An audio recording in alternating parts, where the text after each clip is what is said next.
What? Rajeev ദേഷ്യത്തോടെ കസേരയിൽ നിന്നും ചാടി എഴുന്നേറ്റു. ഇതൊന്നും അത്ര സാരാക്കണ്ട, നീ ഇരിക്ക്. അവന്റെ പ്രതികരണം കണ്ട അമ്പരുന്ന ആരുഷി പറഞ്ഞു. എന്ത് സാറാക്കണ്ടെന്ന്? പാതിരാത്രി കയറി വന്ന് നിന്റെ ദേഹത്ത് കൈവച്ചിട്ട് എന്ത് സാറാക്കണമെന്ന് നീ പറയുന്നത്? നിനക്ക് അപ്പം തന്നെ പോലീസിൽ വിളിക്കായിരുന്നില്ലേ? ഏട്ടാ, അയാളുടെ അടുത്തൊക്കെ പോലീസ് ഓച്ചാനിച്ച് നിൽക്കുന്ന കേട്ടത്, പിന്നെ എങ്ങനെ ശരിയാവും? ശബാന പറഞ്ഞു. പെട്ടെന്ന് എന്തോർത്ത പോലെ രാജീവ് ചാടി എഴുന്നേറ്റ്. അന്ന് CM വന്നപ്പോൾ നിന്നോട് എന്തെങ്കിലും ആവശ്യമുണ്ടെങ്കിൽ വിളിക്കാൻ പറഞ്ഞിരുന്നില്ലേ? ആ വഴി നോക്കിയാലോ? അവനത് പറഞ്ഞപ്പോഴാണ് ആരിശിക്ക് ആ കാര്യം ഓർമ്മ വന്ന്. അത് ശരിയാടാ, പക്ഷെ ഇവൻ വന്ന ആവശ്യം ഉന്നയിച്ചതുകൊണ്ട് മാത്രം നമുക്ക് പരാതി പറയാൻ വയ്യ. നോക്കട്ടെ അവരുടെ നെക്സ്റ്റ് മൂവ് എന്താണെന്ന്, എന്നിട്ട് തീരുമാനിക്കാം.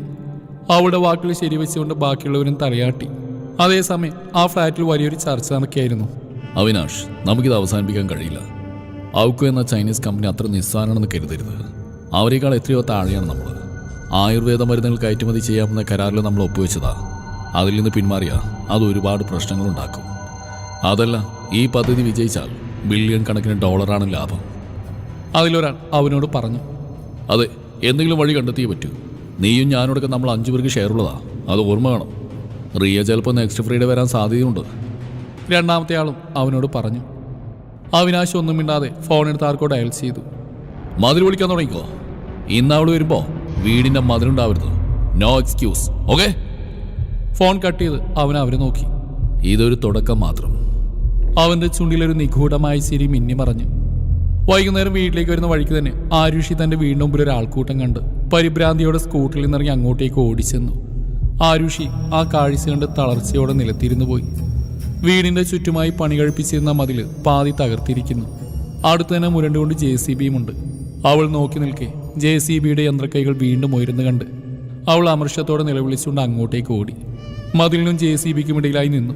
അതിന്റെ ഡ്രൈവർ അമ്പരപ്പോടെ അവൾ നോക്കിക്കൊണ്ട് യന്ത്രക്കൈകൾ ചലിപ്പിക്കാനാവാതെ നിന്നു. ഇനി നീ ഒരു നിമിഷം അനങ്ങിയ ഞാൻ അങ്ങോട്ട് കയറി വന്ന് നിന്നെ കൊല്ലിയുടെ പട്ടി! അവൾ അയാളുടെ നേരെ അലറി. അയാൾ നിസ്സഹായനായി അവളെ നോക്കി ചലിക്കാനാവാതെ നിന്നുപോയി. വെൽ വെൽ വെൽ, കൊള്ളാം.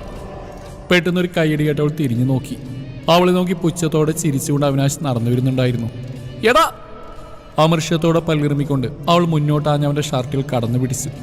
അവിനാശിന്റെ ചുണ്ടിലെ ചിരി മാറി. അവളുടെ പിടുത്തത്തിലും അവളുടെ മുഖത്തേക്കും ദേഷ്യത്തോടെ മാറി മാറി നോക്കി അവൻ.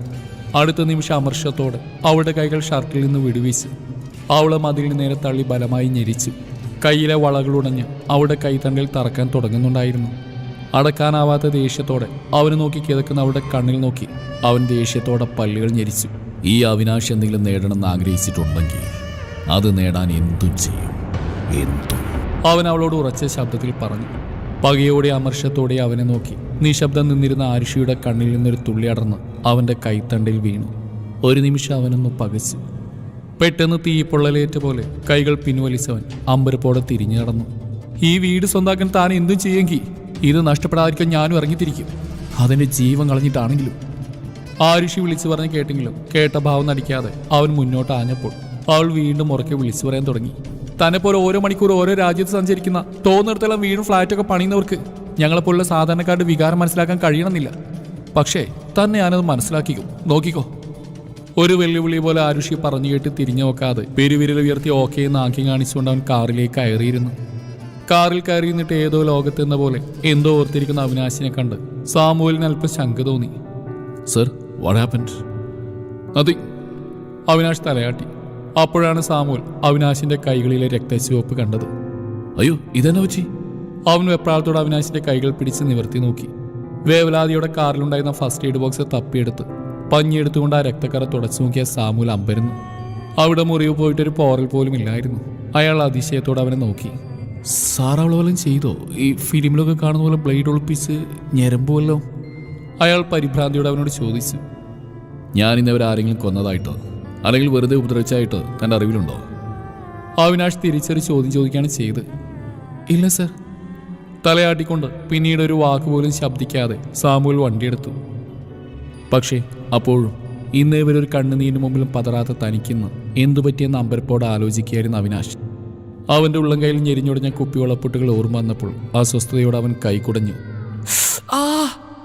ഡെറ്റോളിൻ്റെ നനവ് മുറിയിലേക്ക് ഇനിഞ്ഞിറങ്ങിയപ്പോൾ ആരുഷിക്ക് ഒരു നീറ്റൽ അനുഭവപ്പെട്ടു. ദാ ഒരു മിനിറ്റ്, തീർന്നു.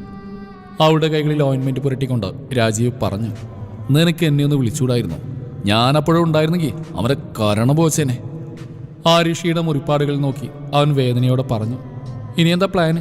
ശില്പി വിളിച്ച് പറഞ്ഞപ്പോഴാണ് ഞങ്ങൾ കാര്യങ്ങൾ അറിഞ്ഞ്. നീ ഒരു കാര്യം ചെയ്യേ, ഇന്നിവിടെ അന്തി ഉറങ്ങണ്ട, എൻ്റെ വീട്ടിലേക്ക് വാ. ഷബാന അവളുടെ തോളിൽ കൈവച്ചു. ഇല്ലടി, ഈയിടം വിട്ട് ഞാൻ എങ്ങോട്ടും ഇല്ല. അച്ഛനും അമ്മ ഇതൊന്നും അറിയില്ല. അതൊരു കണക്കിന് നന്നായി. കേൾക്കുന്നവരൊക്കെ പറയുന്നു നല്ല കാശ് കിട്ടിയല്ലേ, അതങ്ങ് വിട്ടുകൊടുത്തേക്കുന്നു. എൻ്റെ മനുവിൻ്റെ സ്വപ്നമായിരുന്നു ഈ വീട്. അനാഥാലയത്തിൽ വളർന്ന് അവസാനം എന്നെ കല്യാണം കഴിച്ച് വാടക വീട്ടിൽ നിൽക്കുമ്പോഴും ഇത് തന്നെയായിരുന്നു അവൻ്റെ സ്വപ്നം. ഒത്തിരി കഷ്ടപ്പെട്ടിട്ടാണ് ഇത് കെട്ടിപ്പടുത്തത്. എനിക്കാണെങ്കിൽ അന്ന് ജോലിയുമില്ല.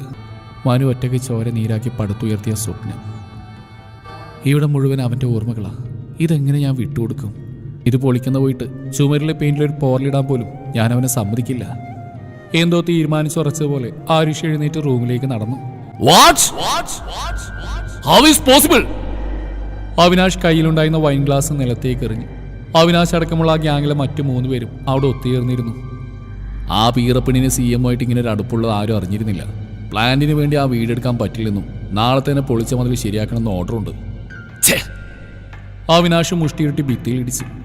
അത് മാത്രമല്ല, ഇനി ആ വീട് അവൾ സ്വമേധയെ നമുക്ക് എഴുതി തന്നാൽ പോലും സ്വീകരിക്കാൻ പാടില്ലെന്നുണ്ട്. ഭീഷണിപ്പെടുത്തി ചെയ്യിച്ചാണെന്ന് പറയാൻ കഴിയാത്തതുകൊണ്ടാ. അല്ലെങ്കിൽ അവൾ തന്നെ മുഖ്യൻ്റെ മുമ്പിൽ നിന്ന് ഒപ്പിട്ട് ബോധിക്കുകയാണെങ്കിൽ മാത്രം. അതാണ് ഓർഡർ. മാത്രമല്ല, രാഷ്ട്രീയക്കാർ ഈ പ്രശ്നം ഏറ്റെടുത്ത ആകെ പണിയാവും.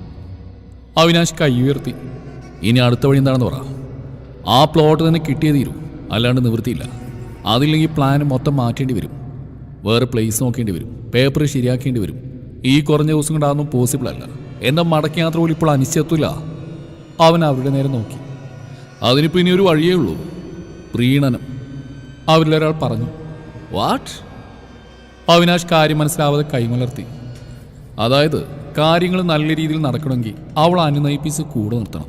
അവൾ സ്വയം ഒപ്പിട്ട് തരുന്ന അവസ്ഥയിൽ എത്തിക്കണം. ഇമ്പോസിബിൾ. അവിനാശ് കൈമലർത്തി. Nothing is impossible Avinash. അതിനാദ്യം നീ നിന്റെ ദേഷ്യം നിയന്ത്രിക്കണം. വേറെ ഒരു വഴിയുമില്ല.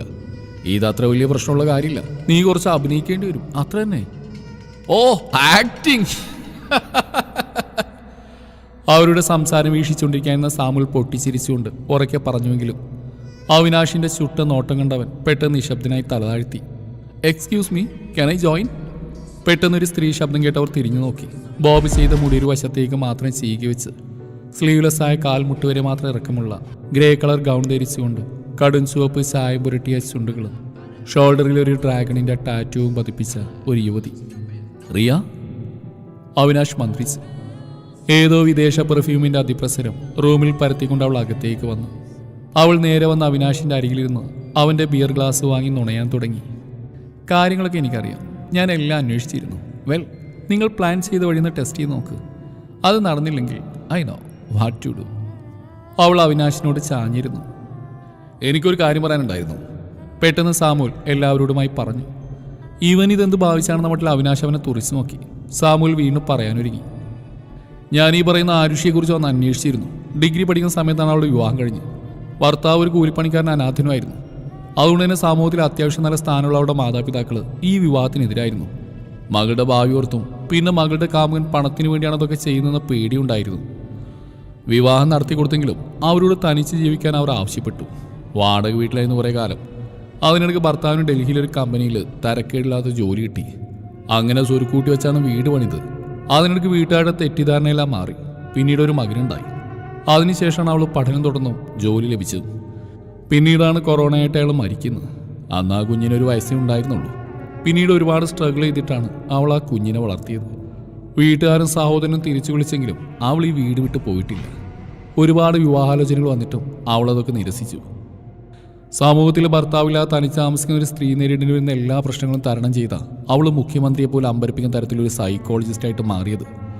ഞാൻ പറഞ്ഞു വരുന്നത്, അവൾക്ക് ആ വീടിനോട് അത്രയ്ക്ക് ഇമോഷണൽ ബേസ്ഡ് ആയിട്ടൊരു ബോണ്ടുണ്ട്. നമ്മൾ എന്ത് ചെയ്താലും അത് കിട്ടുമെന്ന് ഉറപ്പ് പറയാൻ വയ്യ. അവൻ പറഞ്ഞു നിർത്തി. നീ ശരിക്കും ഞങ്ങളുടെ ആളാണോ അതോ അവളുടെ ആളാണോ? ഓരോ പുരാണം കൊണ്ട് വന്നിരിക്കുന്നു. റിയ പരിഹാസത്തോടെ കൈയടിച്ച്. അവിനാഷ്, ഇത് ബിസിനസ്സാണ്. ഇവിടെ സെന്റിമെന്റ്സിന് സ്ഥാനമില്ല. അവ പറഞ്ഞോളൂ, നീ ശ്രമിക്കുക. ഓക്കെ, എന്നാൽ ഇറങ്ങട്ടെ. ആ 3 പുരുഷന്മാർ യാത്ര പറഞ്ഞിറങ്ങി. റിയ അവിനാശിന്റെ അടുത്തേക്ക് ഒന്നുകൂടെ നീങ്ങിയിരുന്നു. അവന്റെ ഷർട്ടിൽ പിടിച്ചവന് അവൾക്ക് അഭിമുഖമായി തിരിച്ചു. അവർ പറഞ്ഞ പോലെ ഒന്ന് ശ്രമിക്ക് പ്രിൻസ് ചാം. നിന്റെ ഈ ഹാൻഡ്സം ലുക്ക് കണ്ട ആരാടാ വീഴാത്തെ? അവൾ വശ്യതയോടെ ചിരിച്ചുകൊണ്ട് ഒന്നുകൂടി മുന്നോട്ടാണ്. പെട്ടെന്ന് അവിനാശ് അനിഷ്ടത്തോടെ അവളെ തള്ളി മാറ്റി. നിന്നോട് ഞാൻ പലതവണ പറഞ്ഞിട്ടുണ്ട് എൻ്റെ അടുത്തൊന്നും ഡിസ്റ്റൻസ് പാലിക്കാൻ. Stay away from. അവൻ ദേഷ്യത്തോടെ അവളെ തള്ളി മാറ്റി സോഫയിൽ നിന്ന് എഴുന്നേറ്റു. റിയലി നീ എത്ര കാലം ഈ സ്ത്രീ വിരോധിയായിട്ട് നിൽക്കുന്ന നോക്കാമല്ലോ. ഒരിക്കലും നിന്നെ ഞാൻ എൻ്റെ വരുതിയിൽ വീഴ്ത്തും കണ്ടോ. അവൾ അവനെ നോക്കി വല്ലാത്തൊരു രീതിയിൽ ചിരിച്ചുകൊണ്ട് കണ്ണിറുക്കി കാണിച്ച് അവിടെ നിന്ന് നടന്നകന്നു. നാശം, ബിസിനസ് പാർട്ണറായിപ്പോയി. അല്ലെങ്കിൽ എന്നെ കഴുത്തിന് പിടിച്ച് വെളി തള്ളിയാനേ. അവിനാശ് ദേഷ്യത്തോടെ പിറുവിറുത്തുകൊണ്ട് വീണ്ടും ബിയർ ബോട്ടിൽ എടുത്തു. മതി സാർ, ഇനി ഓവറാവും. പെട്ടെന്ന് സാമൂല ആ കുപ്പി തട്ടിയെടുത്തു. അവിനാശ് പെട്ടെന്ന് അവൻ്റെ മുഖത്തേക്ക് തുറിച്ചു നോക്കി. What's your problem? താനെന്തിനാ നേരത്തെ കാറിലാണ് അവരോട് അങ്ങനെയൊക്കെ സംസാരിക്കുന്നത്? നീ എന്തിനാ അവളെ സപ്പോർട്ട് ചെയ്ത്? അവള് കാണാനൊക്കെ മിടിക്കുക. അവളുടെ ആ കണ്ണുകൾ കൊള്ളാം, പിന്നെ ആ മുടി, ആ ഉയർന്ന പുരികൻ, കാവളിലെ ചെറിയ മറുക്, എല്ലാം കൊണ്ടും സുന്ദരിയാ. പോരാത്തതിന് സ്മാർട്ടുവാ. അവിടെ ദേഷ്യം പിടിച്ച ആ നോട്ടം കാണാനൊക്കെ പൊളിയാ. സോ നിനക്ക് അവളെ കെട്ടാൻ വല്ല പ്ലാനുണ്ടോ? ഇനി ഒരു കൊച്ചും ഫ്രീ ഉണ്ട്. അവിനാശ് അവനെ സംശയത്തോടെ നോക്കി.